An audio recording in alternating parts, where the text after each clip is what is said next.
So the line from today's gospel that is inviting me to reflect on it is it's the line where Jesus is quoting a passage from the Old Testament, and he's telling the Pharisees, he says, "The stone that the builders rejected has become the cornerstone. By the Lord's hand this has been done." The stone that the builders rejected has become the cornerstone. So, you know the Christmas song, Rudolph the Red-Nosed Reindeer, right? It's a cheesy song, right? But it has a very powerful message. It's the message of all of these reindeer are exactly the same, except for one oddball. And the oddball is ostracized his whole life until the day that the oddball is needed, because the normal way of doing things isn't going to work anymore. And it's the oddball that saves the day. And it's a message that teaches, kids and reminds all of us that, we all have a red nose somehow. We're all maladjusted. We're all oddballs in our own way. And we often find ourselves on the outside looking in, because we don't fit.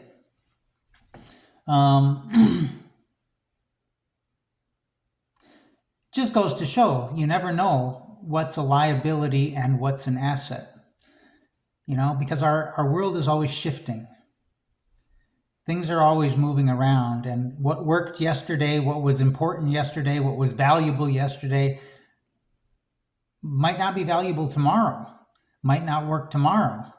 And the things that you didn't pay any attention to yesterday, today are all of a sudden highly valued skills. And, I'm from a little town in northern Wisconsin, and the soil there is very sandy. And, always the farmers had just a very, very hard time growing anything in the sandy soil around where I lived. And it wasn't the best farmland. But in the last few years, oil companies have been fracking for oil, and they need a special kind of sand for fracking called frac sand. And wouldn't you know it, all of this sand that was just considered a curse before is now supporting the town. It's an incredibly valuable resource, sand. But it happened to be the right kind of sand, the sand that they needed. The world is always shifting. The pandemic taught us that. What was valuable before the pandemic, was different than what was valuable in the pandemic and after the pandemic. Many people who had online businesses that were struggling before the pandemic, all of a sudden, saw their businesses go through the roof during the pandemic. Shift happens. The world is always shifting. I recently watched a documentary on the revitalization of the Ojibwe language. And there was a woman in that film that really captured my imagination. Her name was Anna Gibbs. And she was an Ojibwe elder who, for much of her life, considered her Ojibwe language a liability. She wasn't very good in school. She didn't learn English very well. Ojibwe was her native language. And even though she eventually learned to get by in English, still Ojibwe was her primary language. But she was ostracized because of that, because she couldn't get with the program. She couldn't learn English. She couldn't learn the ways that she needed to function in the white man's world. And even among her own people, she was ostracized. Somebody who was considered maybe not smart. But, as an older woman, scholars went around trying to find people who were masters in the Ojibwe language. And from what I understand from the documentary, that was not easy to do. There weren't many native speakers left, and the native speakers that were left, they didn't really have a real strong command of the language like a native speaker would.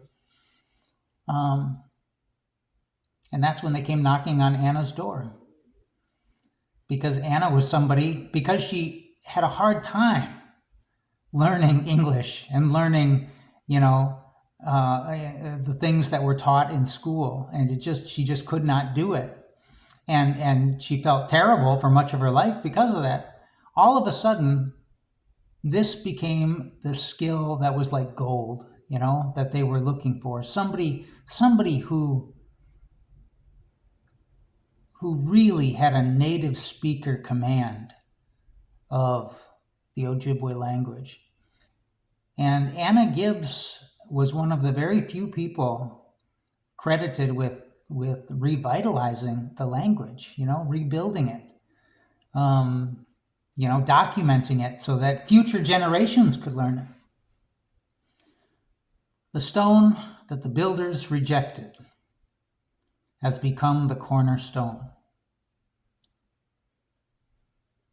Rejection never feels good. It always feels like you're not good enough. But all it means is that the other party can't appreciate, at least not right now, what you have to offer.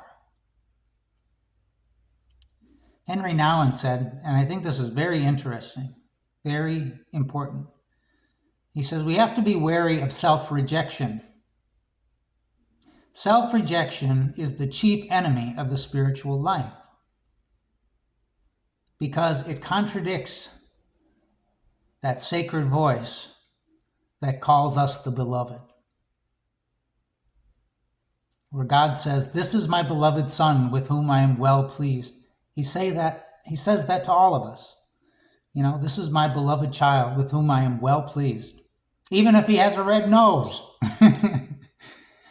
even if he has some physical disability, even if he has a learning disability, even if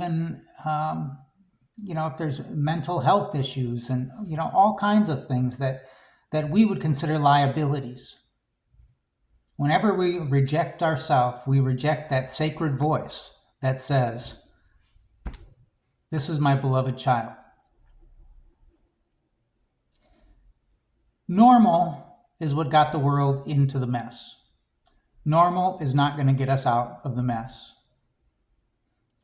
Martin Luther King said, the salvation of our world lies in the hands of the creatively maladjusted. With the red nose. The salvation of the world lies in the hands of the creatively maladjusted. The stone that the builders rejected has become the cornerstone.